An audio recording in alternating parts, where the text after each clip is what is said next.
Welcome to the Make a Day in Action podcast. We are proud to announce that this episode is presented by G Fuel, which I have in my hand right here. You can wait just for the ASMR. That was good. That was pretty good. G Fuel, the official energy drink of esports. Delicious, get you jacked up when you need to, and get you hydrated when you don't need to get jacked up with the hydration series they just released. And I haven't had any yet because I haven't sent it to me, but I'm very excited to try it. Use code MCA at checkout for a discount on your next order. My name is Paul. Many of you know me as Action Jackson, or Sir Cakes a Lot, or the Twitch Ambassador.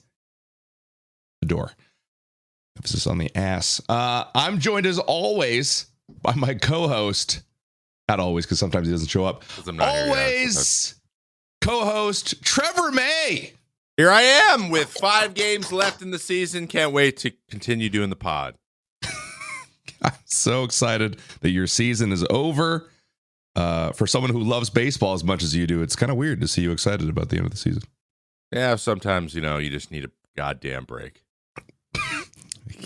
Yes, you do. I want to sleep. Trevor. I want to wake up and be like, wow, what am I going to do today? And then I'm going to look myself in the mirror and say, whatever the hell I want. Sounds pretty good. No, that sounds pretty good, really good. My gosh. Can't wait for you to do 2-a-days or double headers of video games. Yeah. Video games and such and other things. Many other things. Looking forward to it. I'm also looking forward to the content we're going to have with today's guest, who, by the way, wears many hats. He's a father of 3. He's an Army vet. He somehow finds time to stream to multiple platforms. Like, just breaking all the rules. Pretty sure it's against his contract, but we won't go into that. Between trips to Disney and crafting desserts with his family. Aw, that makes him sound so nice. He's not at all. Ladies and gentlemen, I present to you Poolshark. Poolshark! Wow. Woo! Yeah, you like that? Oh, Wow. I just went to a You like level. that, dude? Crafting Was that a G? crafting desserts. Yeah, that was in our research. You craft desserts with your family. It's probably a tweet you put out and you've done it once, but I just, I'll go to Cold Stone and craft the hell out of some ice cream desserts. Craft a freaking dessert, bud. So many Craft it. desserts. Do you get the gotta love it? The 9 gallons of Yeah, it's like it's like buttercream, the heart attack. the way of the drugs. Like, I gotta have it, man. That's literally where they got it. Yeah. What are we gonna call our sizes? We need to be unique. Just scratching the neck. I gotta have it. All right. Well, that's a big one. Well, I kind of need it. How do we market this ice Give cream? Give me all to of it. cokeheads. Just a little Clearly. bit. All right. That's the small. There we go. Sprinkle the ice cream all over me. I think sprinkle the sprinkles. You can't really sprinkle ice cream. It's not Well, sprinkleable. Good. I think we got everything we need. All right. You can go home, Curtis. Thank you. Thank you so much. Curtis. Well, Poolshark, I want to get right into it here. Mhm. We'll talk about your breach of contracts later. Mhm. Where did Poolshark come from? Like, were you in the middle of some high-tech infomercial style pool cleaning equipment? And we're like, you know what? Streaming instead. How did that happen? Well, I mean, that kind of sounds good. Yeah, where Just did- where start the- using that? I mean, that Poolshark 100% sounds like something I would see on late night television. The Poolshark. You don't Tired of need a cleaning pool your boy. pool with your Yeah. hands like a poor person. The ShamWow and the Pool Shark. It's a shark that's like nom, nom, nom, nom, nom, nom, and just swims around eating the leaves and just pooping out perfect chlorine levels. Mm-hmm. pH balanced. No, actually, I got that name in high school. Oh, really? I grew up around pool tables, like a lot of pool tables, and I got really good at it. No way. And Why you got Poolshark? Yeah, You're literally a pool shark. I literally, well, I'm not anymore. I'm fat and Yeah. broken and stuff now, so it just doesn't work out. But Oh, gosh. back in the day, I Mhm. used to be really good, and we used to go to like the local pool halls and hustle old men out of lots of money. Really? Yeah. So if you didn't know already, he's from Florida. Yeah. And Yeah. where the most common high school pastime is, not going to Taco Bell and hanging out in the parking lot, but going to pool halls and hustling old men. Man, that Taco Bell parking lot thing though does bring back some memories. I mean that also exists, but Yeah, you're just planning your next mark though. Like, you're like, all right, we got to get to the pool hall. And we would have rotations. There was like 3 of them we used to go to, and just every weekend we'd pick a different one and make some money. And that's been my nickname ever since like 10th grade. You would just hustle old men out of their money? Yeah. Like you'd be like, oh, I've never played this game before, Grandpa. Yeah, well, it's not like I was young and I looked young, and I'm just like, this game looks amazing. And then run the table. And they're like guys that have like been going to that same pool hall for 20 years. Oh yeah, 100%. These are dudes that were just regulars. And you would make the rounds to different pool halls? Yeah. That's actually wild. What's the most you made off one person? Do you remember? $1,000. What? Oh my goodness. I could have bought 2 of my first car with that. Yeah. It was a good time. Thanks. Did $1,000 that he put down thinking I'm gonna beat this kid? Well, it started low. It was like $20. And then okay. Like frustrated. Yeah, it was like quick. It ramped up. It definitely ramped up. But it was it was over like 10 games. He's like, I'm gonna get him this time, double or nothing. I'm like, okay. All right. Wow. So initially it would only cost me like $20, but it didn't cost me anything, and I got $1,000 off the dude. That's wild. Yeah, I cannot believe that. So, Crazy. All right, you used to hustle people at pool halls. Mm-hmm. What? That's this reminded me of that, but like, so have you guys seen Squid Game yet? Oh yeah. No, I've not. Oh my god. Saw a preview. So for he it. was basically the people you were running into were the characters from that show. Yeah, They basically. just cannot. If you give them an opportunity to bet on something, they just can't. Yeah. Say no. Yeah, it was like throwing that thing against the ground trying to knock over the other one. It's like I was the dude in the suit slapping everybody else. It's great. Just a sidebar too. Anyone who hasn't seen Squid Game, an incredible Korean show. It's really good. I was like, looking what? this up right now. This is insane. Dude, it's the craziest. And like everybody's like, oh, you should watch Squid Game. And I watched the first episode. I'm like, this is wildly way beyond anything that I expected this show to be. Is this does it have subtitles or is it? It's dubbed or subbed, so you can watch Dubbed or subbed. We watched it subbed. But have you seen Parasite, Paul? No, I haven't. Bro, did hear about it. One like incredible every movie. Ever. Very, very, very like the cinematography, the kind of the I don't know, like eerie suspense feeling kind of of it. It's the same. It's like it's very similar. Oh wow! It's in the same vein. Like the genre is very like you're like, what the shit is going on? It's out of nowhere. Yeah, but it's really good. Everything comes out kind of goofy field. at the same time too. It's like kind of goofy. It's like not super serious either. I don't know. Yeah, it's definitely one of those shows that you don't want to watch around children. Yeah, don't watch it. Oh, got and it happens. Okay. It's just completely fine until it's not. I throw all my kids in a closet and then watch it. Anyway. I don't know why we went there, but that was great. But let's reel it in as we need to do on the reg, right? Reel it in. There is a part of your journey that we would love to learn about a little bit. And you are a military veteran. I knew that when we first played Tarkov together. It's weird, especially in the Tarkov space. Like a lot of the big streamers around the game have military ties or have been in the military with Clean and with why am I blanking on big Pesley? Australian guy's name? Pesley. Yeah. I just imagine Pesley just going out in the woods for like a week just for fun, just to see if he can live. Yeah. Was Landmark ex-military?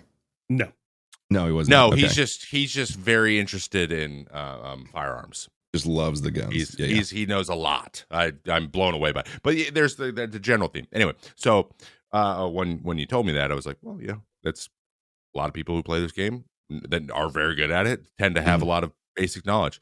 But what I would love to know is because like you wouldn't just assume like, go to the military and then become a streamer after. So when was the decision to go into the military for you? When did you know that was going to be a path you could take? Because I personally, just a little bit of background. I grew up playing video games with a group of like 3 guys who were like my best friends. They all lived in the general area, and one went in the Navy and two went in the Army, and then I played professional baseball. Like that's where all four of us went. It's weird that we all kind of went in directions where we had to move away immediately, and then we weren't going to come back for any period of time. And so when we see each other, we always play video games together. But so I kind of have a little bit of a, I've had lots of deep conversations with these guys about, their experiences, and a lot of them have gone into law enforcement or gone into cybersecurity or whatever after. So I'm interested to see how you made that decision, and was it what you were expecting? Was it what you were thinking it was going to be when you joined? So I graduated high school in 2003. Okay. I think. Yeah, so 2003. I joined in 2006. So between that time, I had no idea what I was going to do. Like I had so many different options. I worked a couple different places, but like my main job was I was a draftsman for an engineer. So I drew blueprints for houses and that's so cool. All kinds of stuff. Wow. I absolutely hated it. It was the most monotonous, boring, mind drone thing I could have done. And it just got to the point where I was like, I have to find something else. Like I cannot do this. Are you hand drawing these? No, plans? It was CAD. It was AutoCAD. Oh, I love AutoCAD. I wish I would have done some of that. But you weren't like designing them though. You were like just it was so like what we would do them onto paper. Yeah, it was but no, actually I was drawing them. Like we would have like blueprints of houses, and somebody would come in and be like, I want an addition. So we would take the original blueprint, get the CAD of that, and then like essentially just freehand on attachments or whatever they wanted on their house. And I would do like all the cross sections and the aesthetics to it, what it would potentially look like when it was done. And then we'd have an engineer look at it, make notes, do all the calculations, and then get it signed by the city and good to go. It was like a one-stop shop. But wow. I hated it. Like I absolutely hated it. And I'm like, I got to switch career paths. That does not sound boring. I mean, that sounds kind of cool. If I'm being honest, like that sounds kind of fun. I don't know. Yeah, maybe, it was a lot of just staring at a computer screen. And I hated that. Like just staring there, like looking at lines and be like, oh, this is going to eventually be, somebody's going to be able to build this. I'm like, okay, that's kind of cool. But it was never any like grand design of like, oh, I get to build this cool mansion or I get to design this cool thing. It was always like, oh, here's a 2-car garage or an awning. Yeah. Well, it's a good thing you're not staring at a screen now. You know what I mean? Well, yeah. I mean, that job would suck. But the good thing about now is that I actually enjoy this. So there's a big difference.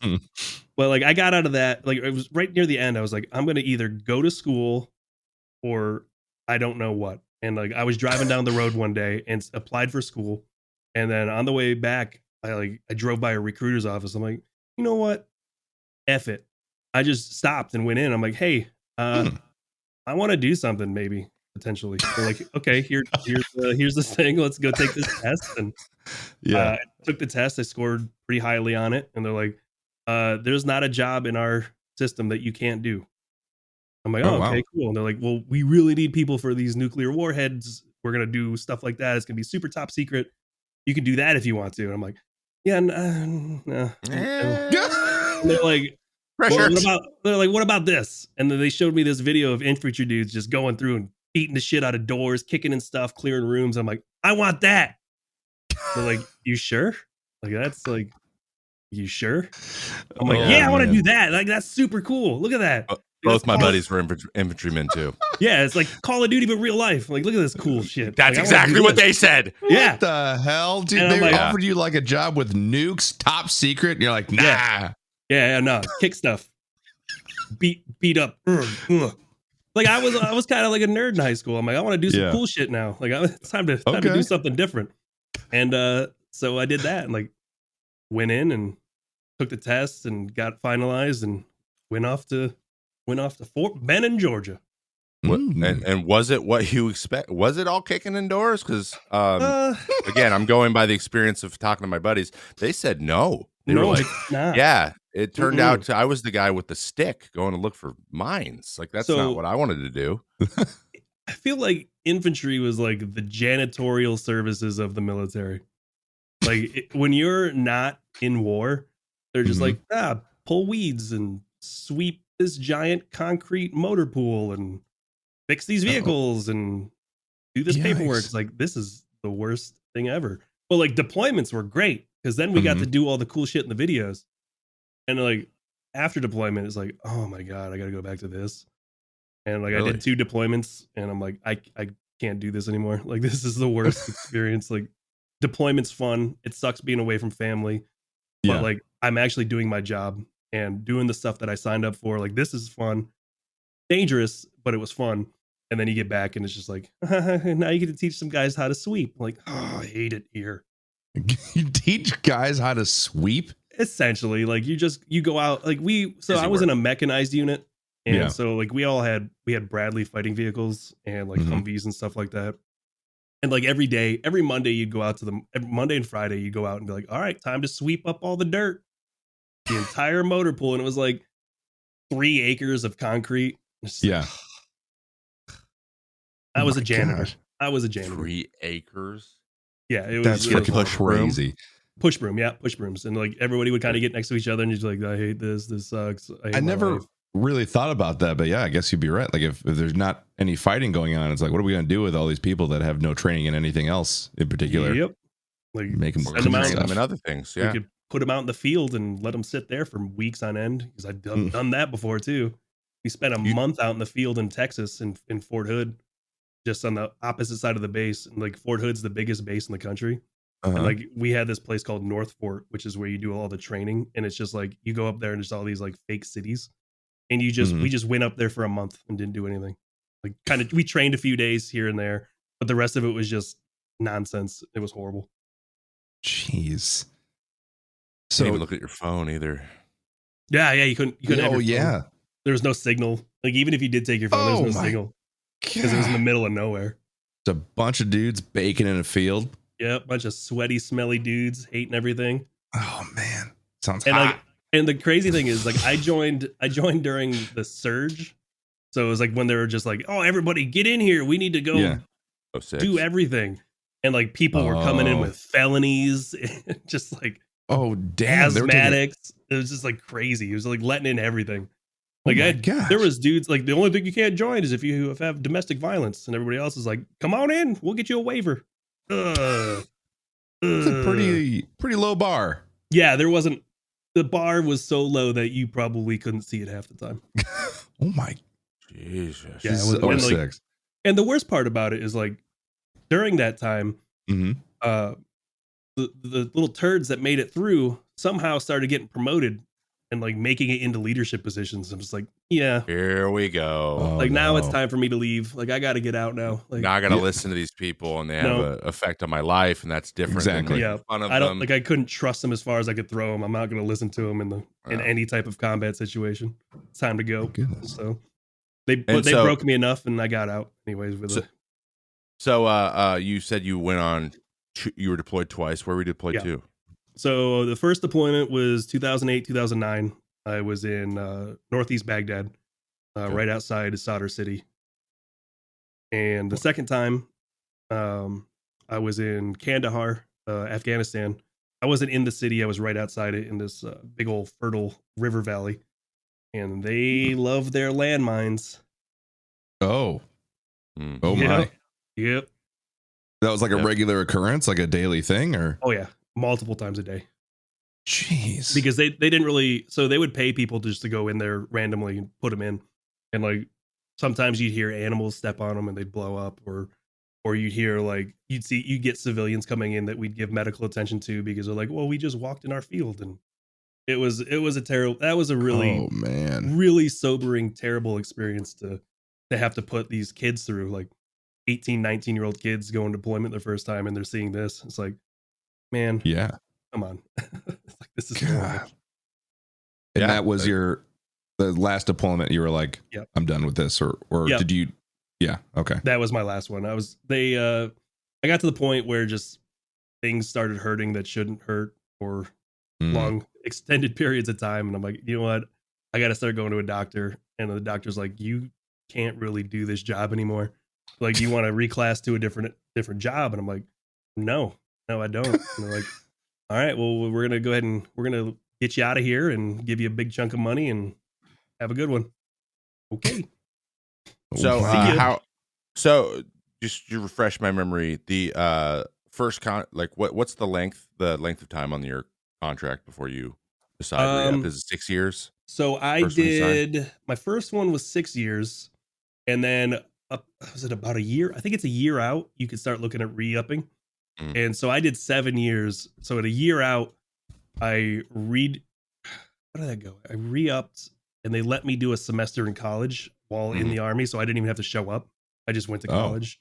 So it was essentially only adding like 6 months to my contracts for a free semester of school. So I was like, yeah, I'll do that. Wow. Okay. Yeah, why not? Like it it's was just some it was that's 6 part of the months. And like I was doing the whole med process during it. So it was like Okay. I knew I was getting out. So I didn't have to worry about field training anymore or deploying anymore. And I was just like, yeah, this is like the perfect timing. It's like the perfect storm. So got out, did that. I'm gonna be honest, it's crazy. You are a little bit older than me, but my best friend Kevin, literally almost the exact same, like literally the same path, almost exactly. He was an infantryman, and then he went on 2 tours. He was in Kandahar too, but I think a little bit after you. And then he was like, everything's starting to hurt, and he got medically discharged. And then he went and worked for the NSA for a while because he was my friend. I tell the story a lot in the pod, but they had the LAN center at their house, and his dad built PCs, so that's how I got into PC gaming when I was young. Like way before PC gaming was like in the early 2000s. Like he's building these these monster computers, and so he was always like way into the optimizing computers and all kind of stuff. So like the cybersecurity thing just made sense. Now he does that privately. Like now he's part of a co-owner of a company that works through Vegas, and they like do cybersecurity for the hotels and shit. So it worked out. But he literally like he said that same thing. He's like, dude, and then I re-upped and I went through and he did the schooling to get into the private sector. And then as soon as he was cleared, he was like, all right, see ya. Yep. Hey, somehow this sucks.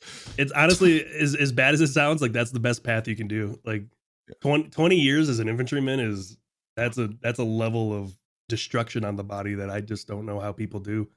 Jeez. And like it seems like that's kind of like the common career path for the infantry dudes. Like if your body's not able to be pounded nonstop, just your bones and joints and everything, like you're gonna be just med boarded. What's the outside of some sort of like combat related injury, like what causes this wear and tear on the body? Is it just like you're doing workouts all the time? Like what is it that does it? Carrying heavy things over long periods of time. Like we do. So every morning you have like your PT time. So you come in at like 5 something, do formation, do your PT. And a lot of time as infantry, they like to do ruck marches. And so you're just basically in like your full uniform, but you have anywhere from 60 to 100 pounds in a backpack, and you just go walk 12 miles. Like, there you go. Enjoy. So ankles, knees, hips, and back. Just it's good to see you. And then you have like crazy amounts of neck tension from your leaning forward and trying not to topple over. And just being stressed. Yep. All the time and never relaxing. It just pounds on your body over time, and just every 6 months you're just like, well, that's a new noise. Like, what is that? Sounds like turning 30. Yeah. It's like turning 30 in your early 20s. Exactly. Yeah. So it wasn't at all what you expected it to be. Obviously, you went from like Call of Duty kick down doors to my body's falling apart. This is not what I wanted. What's your takeaway from that? Like, what do you tell your kids about that experience that you learned from that? So the way I look at it now is that, so I got out, so I got injured over there. So I got a Purple Heart, which allows me to have a certain amount of benefits for my family. I'm also 100% disabled now, which also allows me to have more benefits for my family. So the way I look at it is like, as much as it sucks for me now, and probably for quite a few years into the future, my kids don't have to pay for college. My wife doesn't have to pay for college. They don't have to pay for medical anymore. Like everything for them is set. Like I don't have to worry about their future. And if I had to do that to my body to allow that to happen, I'm 100% okay with it. And that's how I rationalize it going forward. And like they understand, like I've told them before, they're like, well, why'd you get out? And I'm like, I had to. Like I just couldn't do it anymore. And I did it essentially, initially I did it for me, but then eventually it became doing it for them. Mm-hmm. And Your three girls. The 3 girls and my wife, because she gets the same type of benefits now. So that's amazing. It was a long run. Heavy Sucks price for me, to pay, but great for them. Yeah. My gosh. I mean, my back hurts a little bit, but I'm not like 100% disabled. Like, yeah, there was last year. There was a period about a month and a half where I couldn't walk. Like I was to stream every morning. I'd crawl up the stairs. Yeah, and like pull myself like up into my chair. Badass, by the way. Like essentially like low crawling up the stairs, getting into my office, pulling myself he's just handstand walking all the way up. Legs don't work. Arms just a torso and arms. Like I was useless. Like my whole lower body was useless. So oh my God. That actually takes me to another area I want to cover in your journey is military to Twitch streaming or Facebook streaming in your case, depending on the day, isn't the most common of paths. Yeah. So take us through that. How do you get from there to full-time content creation? So I got out of the Army in 2013, whatever, one of those years. Got out, and so before I joined, I actually dabbled a lot into like Battlefield. And I spent a lot of time in the forums, and like I got to know a lot of the EA employees there, and I was a moderator there for a little bit, and I was like, okay, well, I can't do this anymore. Like I got stuff to do, and they're like, all right. And then I came back, I got out, and I'm like, hey, I have some free time. I wouldn't mind getting back into this, and that's where I met like one of the community managers for Battlefield and stuff like that. And after a while of doing that, they started inviting people out to the game changer events for Battlefield. Yeah. And that's where I met people like Jack Frags and Darkness and like Westy and all these other big Battlefield creators. Like I met all these guys out there.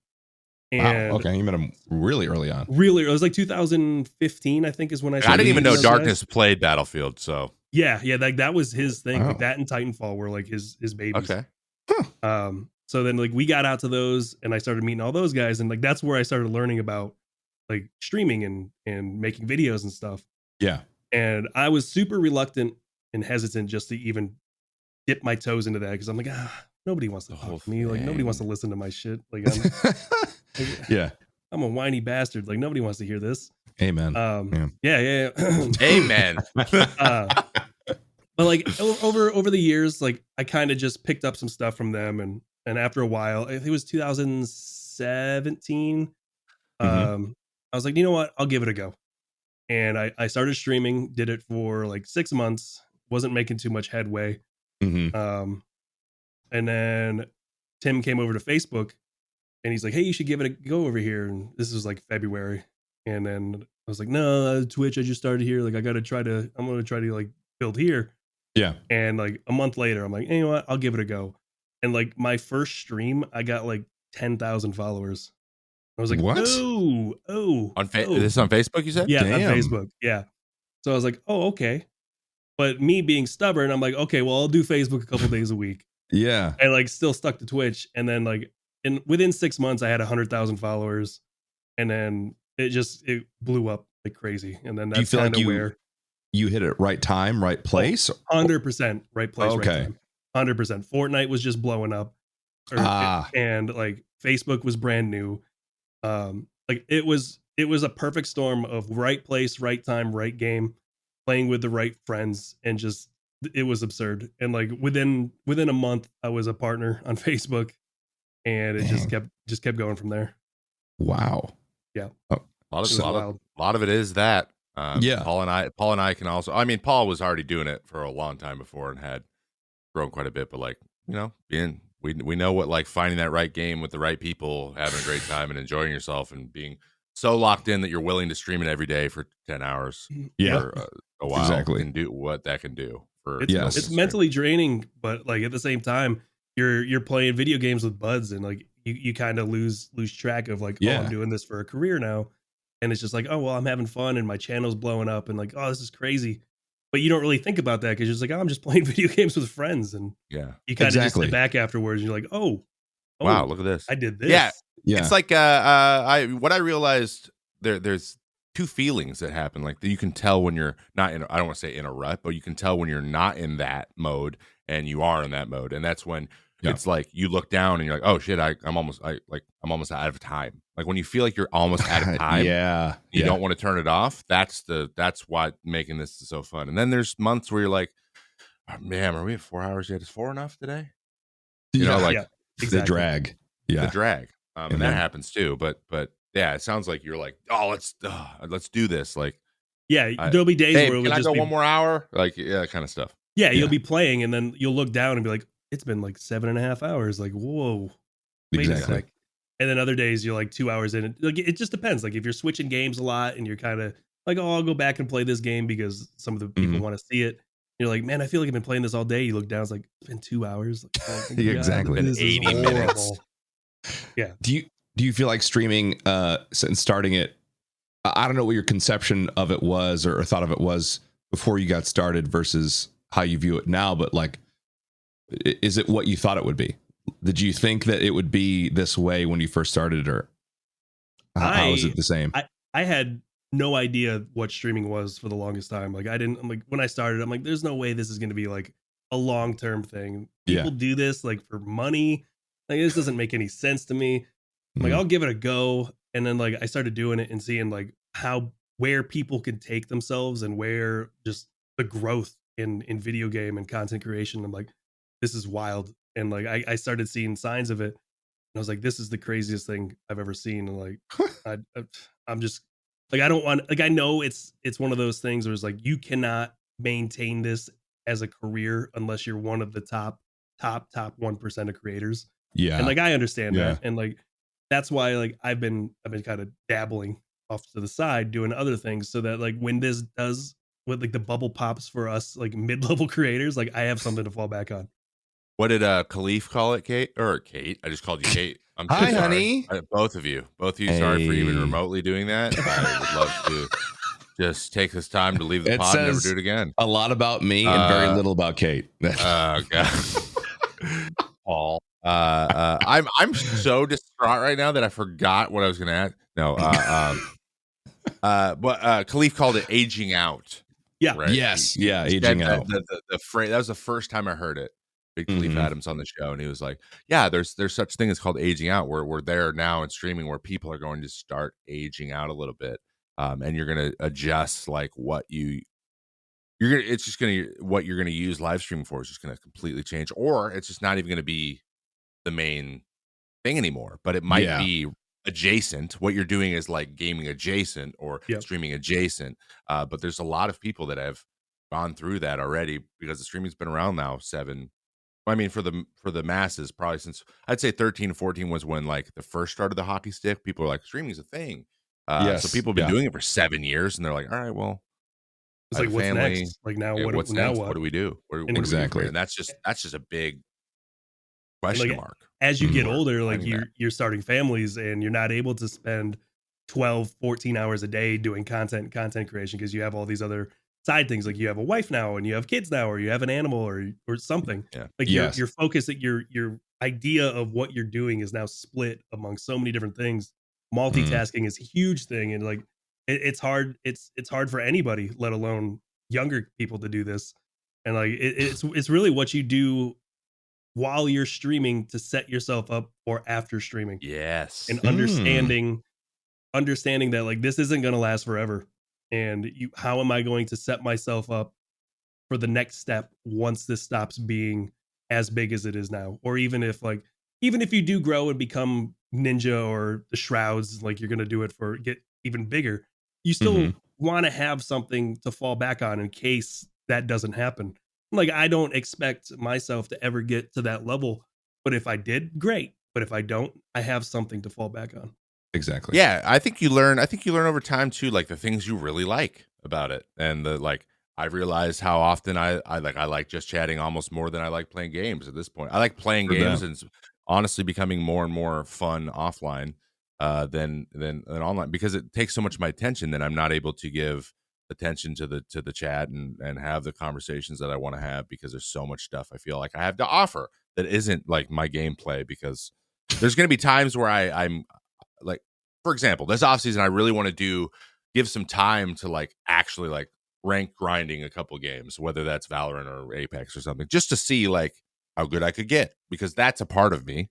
But like most of the time I'm going to be like having baseball AMA sometimes and doing reaction stuff, and because that's all stuff that I enjoy, I love doing. It's not as involved, it's pretty loose and easy, and you can just kind of like whatever. And a lot of people, and I love that you mentioned Ninja and Shroud. Like, you notice that they got the bag from Mixer, which I'm so, as a baseball player, and the way that our industry has been put together, and that's like acquiring the bag and trying to get like play for a long time, grind through it, and get to the point where you can make lots of money, and then you try to get as much as you can in that short period of time, and then it's over. Get the hell like out. That is literally Well, I mean, a lot of people play, but even as you get older, like your ability to earn money just continues to dwindle, no matter how good you are, because you continue to get older. So they're always projecting, right? Yeah. So that's gonna happen in gaming too. It's very similar to that, where the top earners are paid lots and lots and lots. And now you look, and those guys literally just like turn it on, like, they just do whatever they want. They're doing whatever they want, and they enjoy playing the games, and they enjoy streaming. But I bet you it's a lot more gaming's happening off stream than before. Like, they used to stream everything, right? And now they're just I can play more off stream, and I don't need to be streaming this. The dream. And then that's it's just very interesting watching, I guess, that path. And all of us are in our 30s, right? So like it's obviously a conversation we're having. I spoke to Kate recently too. We've even shaped, because I go in the off season, I'm like, yes, I'm a full-time streamer now. And Kate's like, I would prefer you to be still a part-time streamer in the off season and spend more time with me. I'm like, I hear you. I hear what you're saying. I hear you. I hear you. But yeah, we like took a day off. Like, we removed another day, so it's 4 days a week.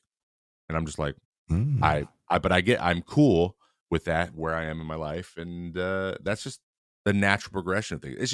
It's super interesting because it's like parallels my other job. The same thing's happening over there. Yeah, I'm like one of the oldest guys on the team now, so I'm like, oh, like eventually I'm gonna wake up and I'm just gonna be bad, and then I'm gonna have to be like, oh, yeah. It's like, what do I do now? Someone's gonna say, hey, tomorrow just don't come back, right? Just go home. You did your job for as long as you could, and no one wants you anymore. And then you're like, oh, shit. All right, well, I guess I'll go do whatever. You got to learn while you're doing it, what you want to do after. But I love that. That's awesome. So kind of to bring it all together here. You said recently, I read an article that you were, or an interview you did before, and you talked a lot about community and like how fulfilling it is when people tell you, hey, your content provided value to my life. Like, you were very, very adamant on the fulfillment of like, that is why that has to be a major reason you do things, and make people feel welcome and give them opportunities to be part of a community and be part of something.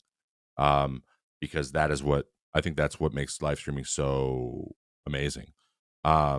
So when as you move through this and you build your community, like what does building a community mean for you? Like, what do you want to offer to people, and what kind of like feedback tells you that like this is we're doing what we want to do here? So one of the biggest things, like when I started streaming, is like I saw a lot of it was like all these younger people streaming, and they would have a certain type of community. They'd have like an esports like oriented stream where like these people are really, really good at the game, and their community is based on like pro type whatever. And then you have the personalities who are just like, my stream is based on the personality. Like, I wanted, because I was a little bit older and being a veteran, and there's not too many of us doing this job at even a medium to high level. I wanted to be able to have a place where there's like no BS. Like, we come in, we could everybody could joke around and have fun with each other. But I also wanted to create like a space for vets and for people who are related to veterans and stuff like that, to where they could come and talk through issues. Because like there's a lot of people in this space that have like relatives or friends or themselves are veterans, and they just don't really have that type of place to go.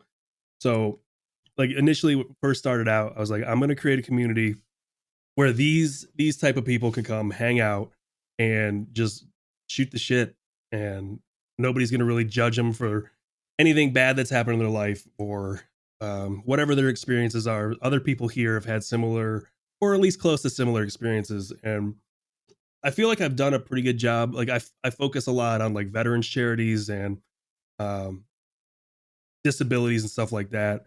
And it's really like, even like I've gotten with the USO, and we're doing stuff with active duty stuff now. So uh, that was my main goal, and I feel like I've attained it, because like every day there's 15-20 active duty guys, or 15-20 veterans just hanging out in chat talking and being like, you know what, I've been through some dark shit the last few weeks, and your stream and you just BSing with everybody and having a good time has pulled me through some really dark stuff. And I'm like, that's the type of stuff that makes me understand, like, I've made my community to the point where I feel like it's like a set in stone community, and everybody kind of looks after each other if they're all on the up and up.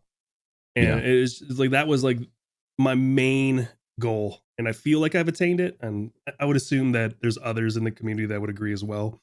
And I mean, every once in a while, you'll have those guys that come in there like, "Ooh, you veteran, you piece of shit," and then like everybody immediately dogpiles on them. It's like, yep, like this is That's the community. when you know. Like, I've built this. Like, I know a lot of people are like, you should kill him with kindness. Like, no, we'll kill him with fire. And like we get those guys go quick, and like nobody puts up with the bullshit. Like, everybody's cool with each other until that one person comes in and wants to try to stir some stuff up. Everybody attacks, and then it goes back to normal, like nothing ever happened. And I love that. It's like a Venus flytrap. Yeah, it's like everyone's just sitting there dormant, having a good time, and just waiting for someone to misstep. Exactly. Just don't come in and start messing with whatever we got going on. Yeah, we're all a bunch of sarcastic assholes, and everybody just kind of understands that. Oh yeah, and like everybody says like the chat's a reflection of the streamer, and it's very much the case. In my channel.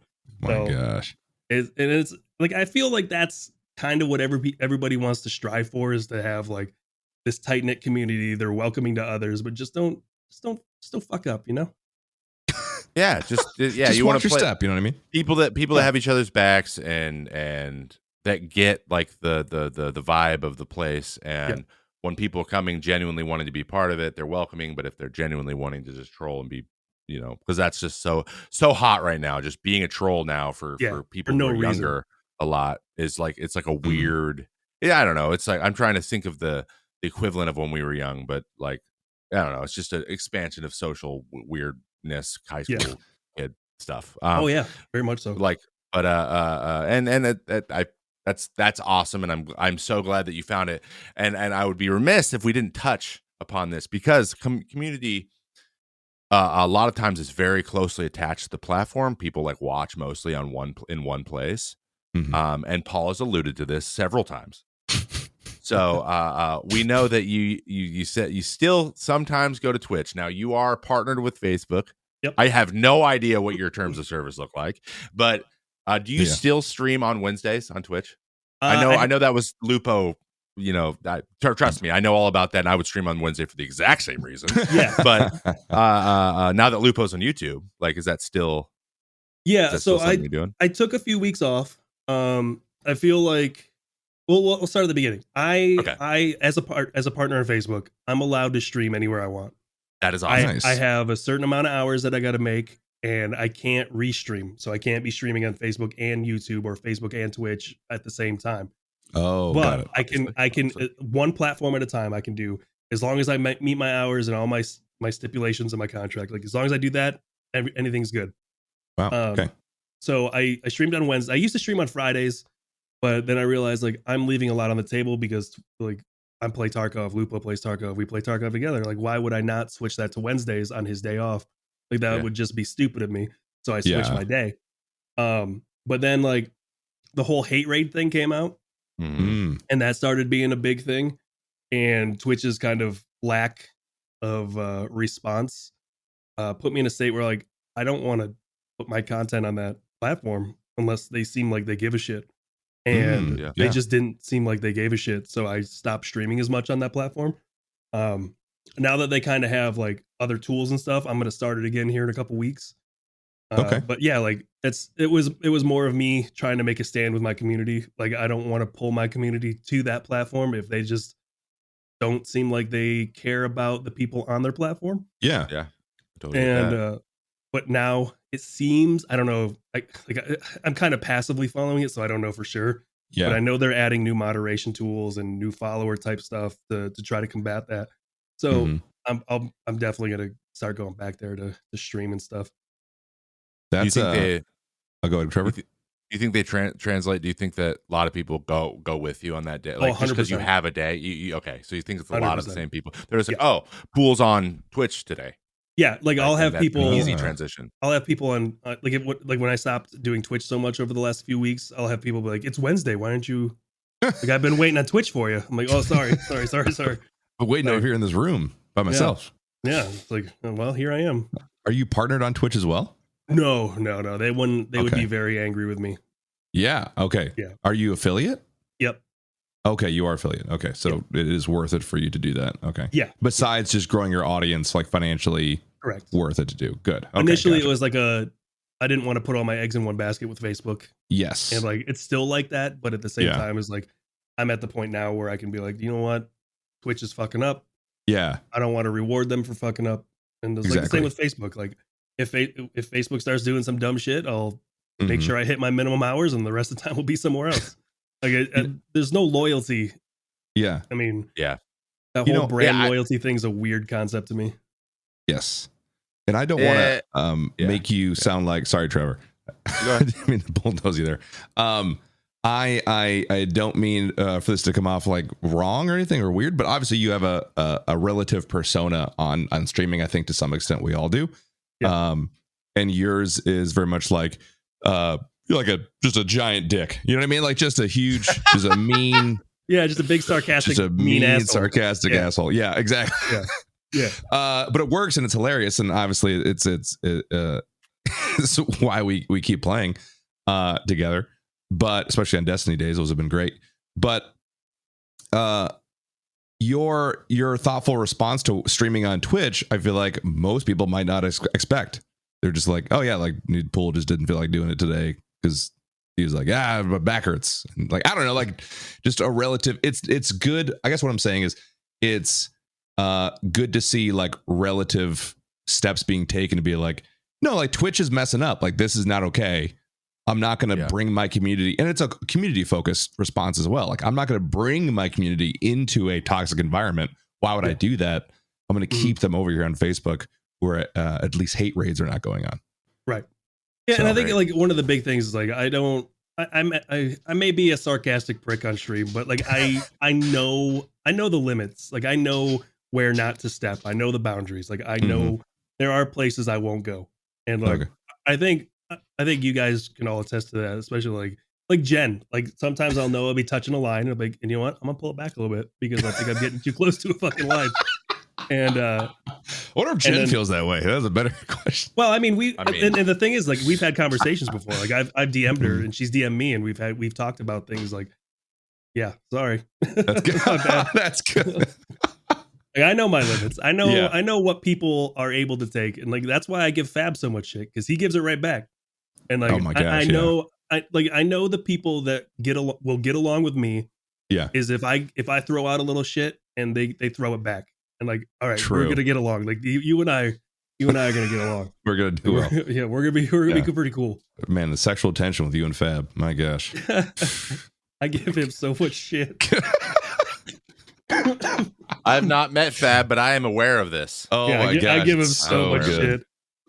Tons of shit. That's literally what all of us do. Like that's our whole brand. Yeah, just playing games with people and then just talking shit forever. Oh my gosh, dude! Then dying because we're in the middle of talking shit. Yep, and not playing the game. Yes, some of my favorite streams recently, like the two that we did, Pool, were literally the Destiny streams with just 6 of us in there just talking shit the entire time.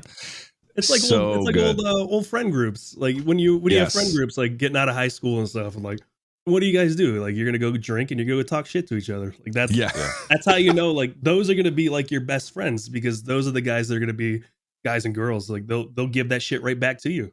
Yes. And like that's how you know like these people are tight, because like that type of stuff goes on. Exactly. And then it's weird too, because then you have like that dynamic where chat gets into it, like whoa, wait a Whoa, second. you're not. What the fuck? You're not our whoa. You guys are in the stands. We're on the field. Okay? Yeah, please pull that shit back a little. That's so funny. Yeah. Whenever you're such an idiot, Paul, and someone in the Paul's like, "Yeah, Paul, idiot." You're like, "Hey, whoa. Like, well, chill the fuck no, out. Like, only these are my words, not your words. Exactly. Yeah. You don't get to play." Everyone looks at him like, "No." Yeah. Well, hey, one thing I don't think we've done a lot here on the show, but I think that I'm super excited to do it because I really want to talk about actual games now. What? Like let's get in the weeds a little bit on video games, because October's coming. There's for the first time in I feel like 12 months. There's a few games to be excited for that had really, really, good receptions in their betas, and everyone really enjoyed them. And I think the changes that are being made, as opposed to one of these games, frying graphics cards left and right. Other than though, yeah, so we're seeing tons and tons of new games. I know this Tarkov wipe was a little bit. I know it didn't really. Yeah, it wasn't great. A lot of people it just got harder, which. Shrug. I don't know what to. Yeah. I didn't even start. Like everyone's like, "When are you starting again?" I'm like, "Probably never." I don't know. Game harder, not funner. I can't wait to run in and lose my P9 or my P90 in 5 seconds, and then now I have no guns. Right. Mm-hmm. So there's tons of games. A new Battlefield, new Call of Duty, which frankly looks a lot like Cold War. And Call of Duty. Yeah. All Call of Duties. Yeah. Yeah. And then we got a brand new MMO. Like, when was the goddamn last time that happened that anyone liked? Right. So fair. So tons of new titles. So my question for you, Pool, is what are you the most excited for? I know you've mentioned you're going to play a bunch of different stuff, but like, what are you the most excited for? And I think we can just kind of build from there. Battlefield by far. Like that. Battlefield. So that's your OG. My favorite Battlefield was Battlefield 2142. And the fact that they're getting so close to that title with 2042 really excites me. Like with the whole futuristic type warfare. Like, oh God, I'm so excited. I hope it's good. God, I hope it is. 2142. I don't remember this one. I was really looking for another WW2 game. So that was like, yeah, right. We need more of those. That one. So that one is like with mech walkers. They use more kind of like a realistic type weapons, but added like XM8 type style, where they make them look futuristic. Yeah. Titan mode, where they had like these giant flying ships that you had to go on and like disable in order to win. You had to capture points, and it shot rockets on the shield. And once the shield was depleted, you attacked the ship. Like that was by far the best game mode in any game I've ever played. Wow. Really? And like if they can even come close to touching that in this game, I will be oh God, I'll be so happy. Looks like that's what they're going for, and just kind of changing some of the aesthetics up, obviously, to make it a little bit closer to current time. More based in reality. And yes. I'm trying to find a futurist, because I feel like everyone, like with Infinite Warfare, with Call of Duty, everyone kind of is like, jetpacks. Let's not go too far here. But then again, everyone loved Titanfall. I don't know. It's like your Call of Duty, man. Like your TTK is too fast. It always Spider-Manning around. Always comes down to, I feel like in my mind, TTK. Time to kill. It always does. Is huge. Like if the time to kill is too short, jetpacks are going to piss people off. I have no time to react to a vertical threat. That's why Warzone is just kind of not fun right now. Like I know they're lengthening the time to kill, but there's just points in Warzone where it's just like, oh, somebody saw me for half a second, I'm dead. Yeah, like, exactly.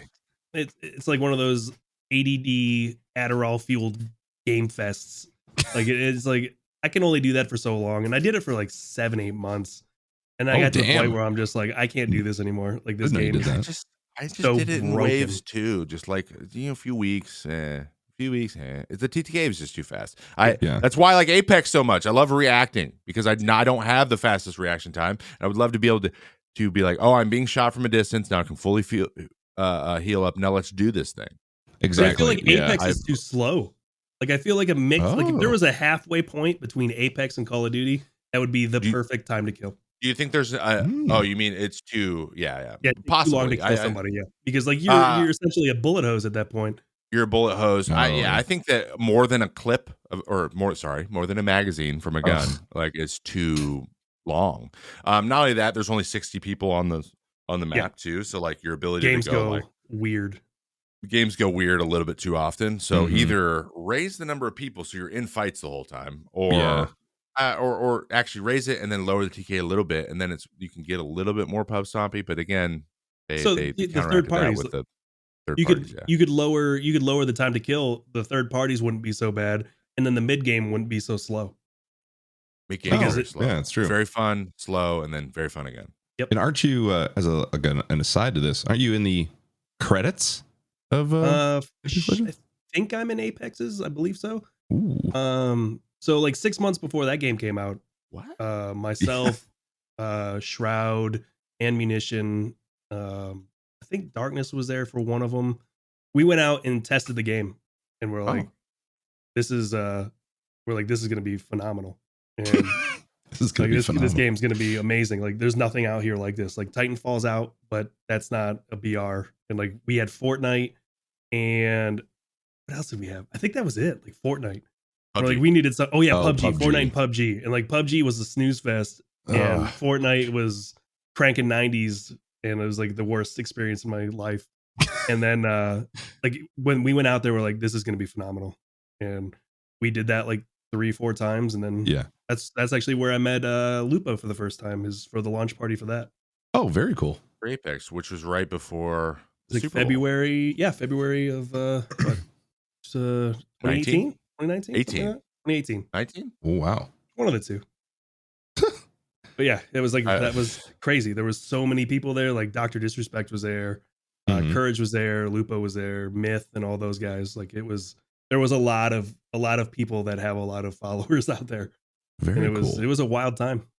They did a really good job with that launch too. It got really just hyped, surprised, really like fast. dropped, like boom, there you go. Here's a full game that we're gonna drop that you haven't even heard about. Yeah, full AAA working title at launch. That's free. Like that's the way to do it. Like free to play. I don't want to hear a word about your AAA title until it's ready to drop. Yeah.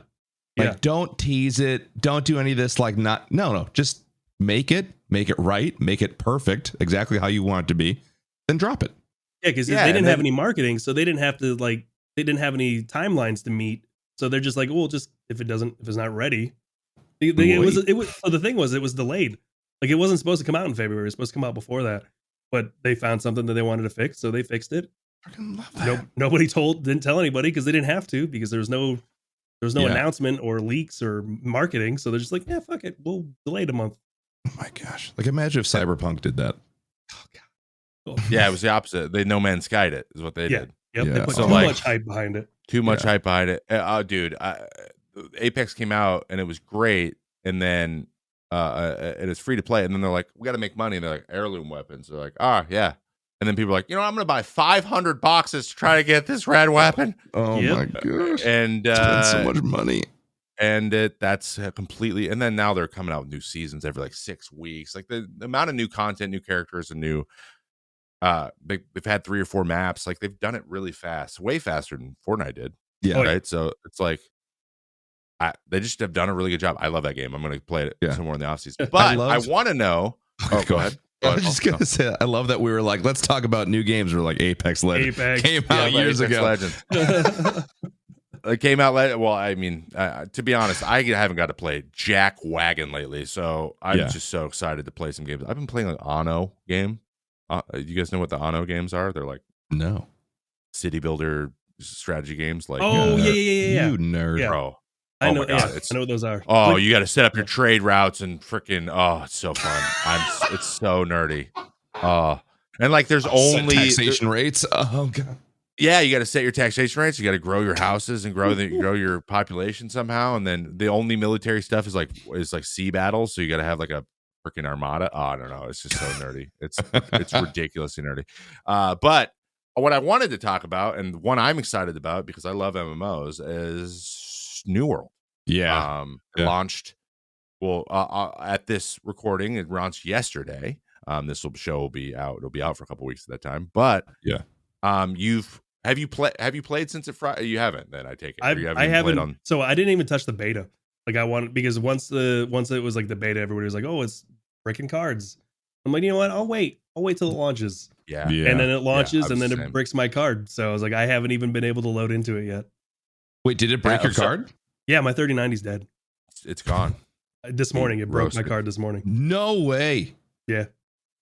Is Terrifying. it just high end cards that it's breaking? Because I got a 2080 Ti, so like maybe I'm. It's Apparently. the EVGA one. Well, I guess what PM was saying that it was bricked somebody else's cards too from not EVGA. So I don't know anymore. Yeah, I'm gonna do some research. We'll at least have to. I mean, this feels like something big enough to where they're gonna need to fix it very, very fast. Yeah. So hopefully it'll be gone by next week when I can actually log in and start a character again. I actually played in the alpha. I played whatever, like a year and a half ago. They're like, go run around in basically just the starting area, and I was like, dude, this not tab targeting. Like you have to actually move. You have to move actually your character move, around. And like aim, and you can be a marksman, or you can be like, if you, that's something that's there is a skill ceiling. So PvP is going to be huge. Everyone was talking about the scaling's weird still, but what if they tune it well? Like it could be one of the best PvP MMOs ever. Which I'm not a huge PvP person because of the tab targeting stuff. And the number of buttons you had to push in WoW. So if it's a little bit less, and it's a lot more like aim based, movement based, map knowledge based, like area you're in and stuff, like that's really exciting for me. Yes. What about you guys? Oh yeah. What are the plan? Like, what do you plan? How much do you see yourself playing it? Because obviously it's MMO, so like 16 hours a day could be your full time job if you really wanted it to be. Pool doesn't see himself playing at all because his card's bricked. So you can't play it at all. But if I can, I don't know. It's an MMO, so it's difficult. I don't know. Obviously, I want to hear Pool's opinion on this, but I feel like MMOs are difficult because I feel like you either have to be fully involved or not. You can't casually really pick up an MMO, at least to stream, maybe to play as non-streamer. But I would love to play it more. I don't think I'll be able to as much as I'd like because of streaming. Yeah. So like I've never played an MMO. Well, yeah, you have. You play Destiny. Well, I mean, like a traditional MMO, like traditional. Okay, yeah. WoW. I tried Final Fantasy 14. Some people tried to get me into that. That was a lot. My brain just does not like all of that. I tried that, and like it was fun. Like I love Final Fantasy, so like the whole aesthetic was great. I couldn't get into it. New World looks a little bit different, so it's kind of something that I was looking forward to giving a go to see if like, oh, maybe this is like the middle ground that I needed to get me into that genre. But well, can't do it now. So no, not until they figure it out anyway. Yeah, I'm gonna give it a little bit of a break until they figure that out. That's interesting. Go ahead. I just think it's going to be like super community based. That's what I'm seeing from a lot of other people. Content creators are playing it. They're like, and here's the group of people that I'm going to be constantly with. Yeah. And with the things we're going to try to accomplish, I feel like then that now it's more story driven. There's more interaction that can happen that makes it more fun to watch. The same way that the biggest WoW streamers have continued to be able to play because they lock themselves into that group that they're always with, and so it became part of who this. So I feel like that's it's not like I'm going to go play New World and we're going to learn the game together, as opposed to like if you have people to play with that are always around and playing like that. That is the way that it becomes more streamable, if that makes sense. Yeah. MMOs are difficult too because it's progression based. So like if you play Warzone on launch, you have a good time, like, oh, that was really fun, and then you like don't pick it up again for 2 months, you can then get back into it and you're not necessarily any further behind that someone that's consistently played for 2 months. Exactly. Where like New World or WoW or anything else, it's like you got to build back up. You have to put in the work to be able to play with your buddy because you missed 2 months. So that's what's hard, I think, about MMOs. Is a pretty high barrier to entry, especially for streamers who want to make content with their friends. And on top of that, like Facebook, and I don't know about YouTube, but Facebook specifically, if you're not playing like a battle royale or something that's like battle royales, specifically Warzone, GTA, or well, we'll skip the other the other part because I was just gonna start getting on a tangent about that. No But if good. like you're not streaming those, like the algorithm on Facebook just doesn't care, and it won't push you out to new people. You'll like Tim streams like when he was playing Warzone, he'd have like 5-6K. He switched to Tarkov, he had 2-3K. He was on, I saw him on New World this morning. He had less than 1,000 people watching him. Like it just does not push that type of content because nobody on this platform is really looking for it. So like, it's one of those things. Like, do you want to hinder your streaming because of like a game that you find fun? It's like you gotta pros and cons on that side too. The age-old question. Yep. Should I play this because it's fun, but no one likes it but me? Like I'm not gonna hop in and play Anno 1404. It's old too, so it's like no one's I'm gonna have 14 people, right? Yeah, like, and they're just gonna be like, I don't know what you're playing, but this is funny when you get mad. You know what I feel like the answer to that is, at least what I've found recently, because I have tried to stop caring, because when I play games I don't like, I don't have fun, and I don't want to not have fun, and then my viewers also see me not having fun. So I'm focusing more, I'm changing it a little bit to focus on like, am I having fun with the people I'm playing with, regardless of the game? Yep. Like, I would rather just play with fun people than care about the game I'm playing. So if it's Destiny, if it's Tarkov, if it's Warzone, it doesn't matter. As long as the people I'm playing with, that's the two things I care about. Am I having fun, or are the people I'm playing with a good time? Then I don't think it really matters. That's a big focus. I think that's a great way to do it, especially like making it an effort to like reach out, set things up with people, collaborate with people that you've never collaborated before, or people that you have and haven't seen in a while. Like I cannot wait to play with you two, Darkness, Lupo, Callie, Jan. Like I can't wait to play games. I don't give a shit. We can play WarioWare, which is another one. WarioWare, which I don't know if you've seen it. No. Anybody, either one of you? Yeah. WarioWare was on Wii, and it was just like a bunch of just weird mini games. It's like 1,000 weird mini games, and all you do is play mini games. That'd be great. It's like a Mario Party type situation on Switch. I would love that. Shit show. I'll have to take a look at that. I don't think I've ever it's seen online. That. I keep getting ads for it. There's gonna be a time where I don't know. We set it up where everyone gets on and we just like have a battle, like a tournament or something. I think that'd be so fun. It's like you're Wario and you're trying to squeeze toothpaste out of a tube, or shave eyebrows or off a giant doll. Like it's weird. It's weird, but it's the whole Mario Party aesthetic. So I think that's another one that has been out for a while. I feel like Switch games don't get the hullabaloo that others do. I said hullabaloo in our You did, because you're 90. Check that box. Yeah. Check that box. We did it. Outstanding. There it is. 4 people. Yeah. 4 people streaming it? 4 people. 4 people, like 4 people can play it at a time, like in a group. Oh yeah, 4 people. 4 people. No, not poor people. Jesus. No, it's a $60 game. It's at least middle class. It's a Mario game. It'll Economic never be levels. below $60. It's Mario. Yeah, it's a Mario game. Poor people. Jesus Christ. You're a terrible person. Hey, Pool. how about Damn. Chris Pratt playing Mario in the new animated series? Yeah. I love the memes that have spawned from that. Oh my god, I haven't seen any. So there's the one where he was in the, you know how he did Jurassic Park where he held all 3 of the dinosaurs, the Velociraptors bag? They replaced the dinosaurs with Yoshis and put a Mario hat on them. Hilarious. Oh, I can't wait for that.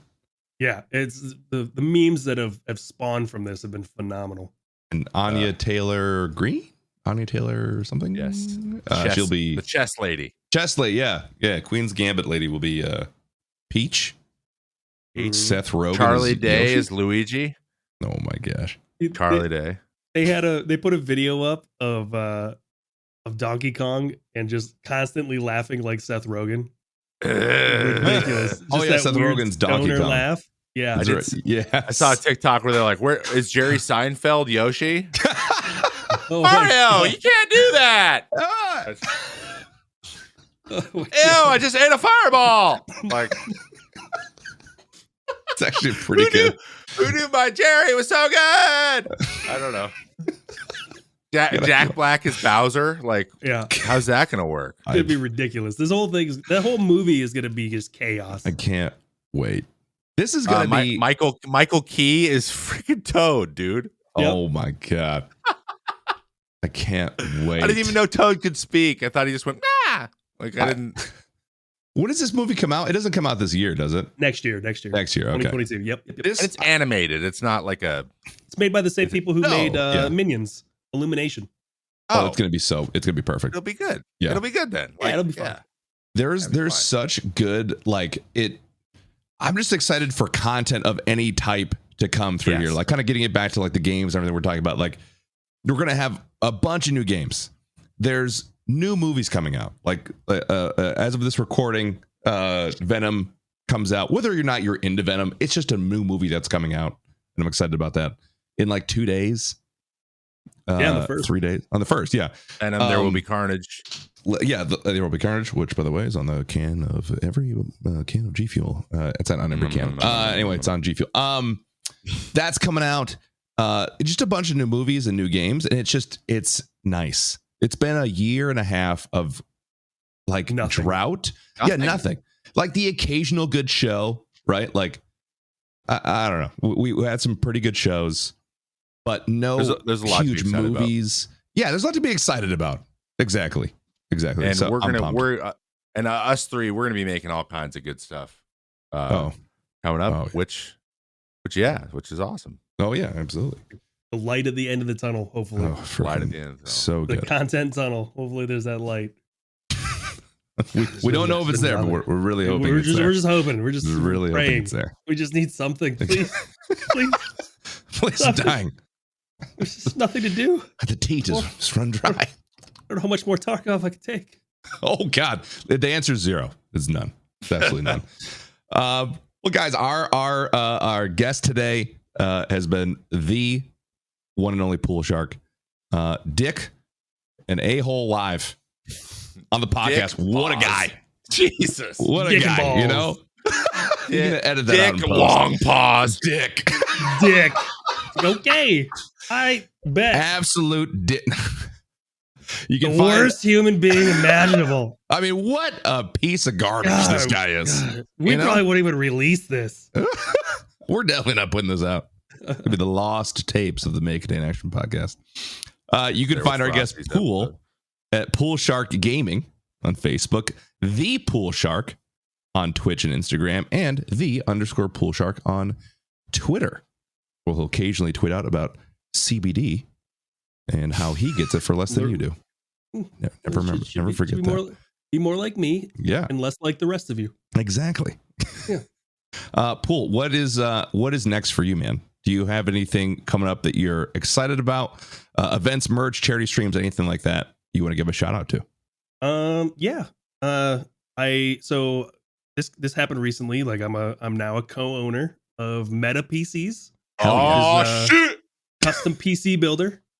So I mean, if you need a new PC and we have all the new graphics cards that I just fried yesterday, we got that. So, hell yeah.